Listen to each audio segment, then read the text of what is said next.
Heart healthy food, sir heart healthy food কি আছে? এখন হার্ট হেলদি হচ্ছে যে আমাদের খাদ্যটা থাকবে সুষম খাবার।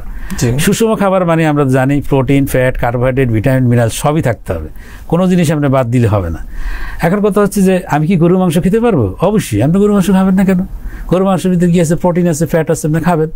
এখন কথা হচ্ছে সেটা কীভাবে হবে? পরিমিত পরিমাণে আপনি খেতে হবে। এখন আমি সব রুগীকে বললাম কোনো গরু মাংস খাওয়া যাবে না, কোনো খাসি মাংস, এটা কেমন? এটা তো হইল না। তাহলে আপনাকে এগুলো খেতে হবে, কিন্তু এগুলো কীভাবে? পরিমিত পরিমাণ। যেমন একজন মানুষের ব্যাড কোলেস্ট্রলের পরিমাণে বেশি আছে, তাহলে আমি তাকে অ্যাডভাইস করবো আপনি গরু মাংস খাবেন, প্রোভাইডেড আপনার গরু মাংসের সাথে যে চর্বি আছে খাওয়া যাবে না, খাসি মাংসের সাথে চর্বি আছে খাওয়া যাবে না। আপনি মাসে 2 বার গরু মাংস খান, নো প্রবলেম। খাসি মাংস 1 বার করে খান, সমস্যা নেই। এবার আসেন হচ্ছে যে তাহলে খাদ্য বা সব খাবারই কিন্তু খাওয়া যাবে, কোনো খাবার আপনি বাদ দিতে পারবেন না, কিন্তু পরিমাণ মতো হইতে হবে। এখন আসেন যার ক্ষেত্রে রোগ একেবারে সুনির্দিষ্ট, আমি একেবারে নির্দিষ্ট রোগ পাওয়াই যাচ্ছে, যেমন একজনের হার্ট অ্যাটাক হয়ে গেছে, তার রিং লাগানো আছে, তার বাইপাস অপারেশন করা আছে, উনি ওষুধ খাচ্ছেন, তো তার ক্ষেত্রে আমরা আবার একটু রেস্ট্রিকশন একটু বেশিই দিচ্ছি। যেমন আমরা বলবো যেগুলো ট্রান্সফ্যাট আছে আপনার ট্রান্সফ্যাটগুলো অ্যাভয়েড করেন, আপনার হচ্ছে যেগুলো স্যাচুরেটেড ফ্যাট আছে এই খাবারগুলো আপনি বাদ দেন, এগুলো আপনার খাবেন না, যতটুকু পারা যায় আপনার কম খাবেন, এগুলো আপনাকে অ্যাভয়েড করতে হবে। এখন আসেন স্যাচুরেটেড ফ্যাট, ট্রান্সফ্যাট কোথায় আছে? যত অ্যানিমেল ফ্যাটগুলো আছে সব অ্যানিমেল ফ্যাটগুলোতেই স্যাচুরেটেড ফ্যাট থাকে, আর যেগুলো ভাজা পোড়া থাকে যেমন সিঙ্গারা, সমোসা থেকে শুরু করে সবগুলো থেকে ট্রান্সফ্যাট থাকে। তাহলে এইগুলোতে আমরা বলবো যে এগুলোর পরিমাণ আপনার কমে দিতে হবে, কমে খেতে হবে। তারপর আমরা বলি শাক, সবজি, ফল। শাকে কি হয়? শাক যদি আপনি বেশি খান, সবজি বেশি খান, এগুলো কোলেস্ট্রল অ্যাবজর্পশনকে প্রিভেন্ট করে, অ্যান্টিঅক্সিডেন্ট থাকে প্রচুর পরিমাণে, ভিটামিন থাকে, মিনারেল থাকে, যেগুলো হার্টের স্বাস্থ্যের জন্য খুবই জরুরি। তাহলে আমরা শাক, সবজি, ফল এগুলোর কথা আমরা বেশি বলি।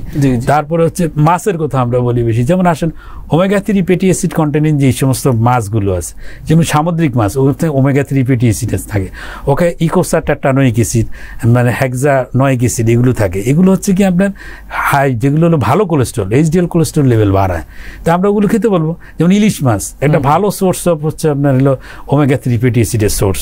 তারপর হচ্ছে যেগুলো সামুদ্রিক মাছ, এগুলো ভালো সোর্স। ছোটো ছোটো যে মাছগুলো আছে এই মাছগুলো আমাদের শরীরের জন্য খুব ভালো, তো আমরা এই মাছ খাবো না কেন? খাবো।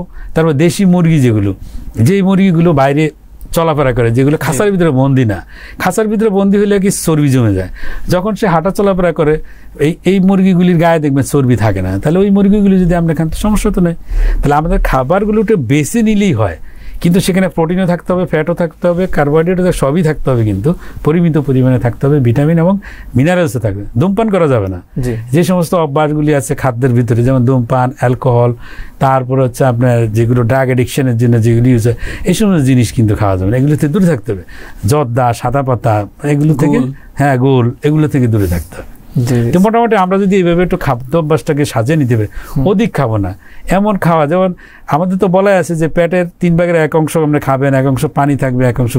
আমরা অনেক সময় খাবার খেতে গেলে ভুঁড়ি ওজন এমনভাবে হয় আমাদের, তো অতিরিক্ত খাবারটা কোথায় জমবে? তো গায়েই তো জমবে নাকি? এটা চামড়া নিচে জমবে, হাটের গায়ে জমবে, রক্তনালী গায়ে জমবে।